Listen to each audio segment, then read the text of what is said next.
ধন্যবাদ আপনাকে। আপনারা ইতিমধ্যেই জানেন যে মাগুরার যে শিশুটি একটি আলোচিত ঘটনা যে ধর্ষণের বিষয়টি ঘটেছিল, সেই শিশুটি আজকে সম্মিলিত সামরিক হাসপাতালে ঢাকায় মারা গেছে। ইতোমধ্যেই সেই শিশুটাকে কিন্তু তার নিজ গ্রামে মাগুরা জেলার শ্রীপুর উপজেলার সাবদলপুর ইউনিয়নের জারিয়া গ্রামে নিয়ে আসা হচ্ছে। আমি কিন্তু সেই শিশুটির বাড়ির সামনে কিন্তু গ্রামের বাড়ির সামনেই রয়েছি।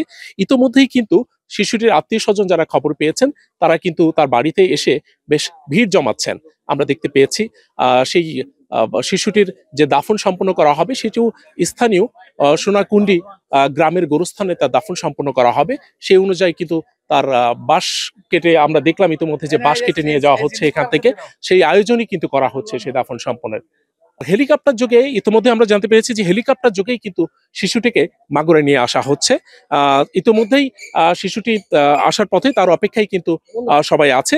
আরেকটি বিষয় বলতে চাই যে এই শিশুটির যে বিষয়টি রয়েছে তারকে নিয়ে যাতে তার এই মৃত্যুর বিষয়টি নিয়ে মাগুরা জেলা যাতে কোনো অনাকাঙ্ক্ষিত ঘটনা না ঘটে সেক্ষেত্রেও কিন্তু আইন শৃঙ্খলা বাহিনী বেশ সোচ্চার অবস্থানে রয়েছে।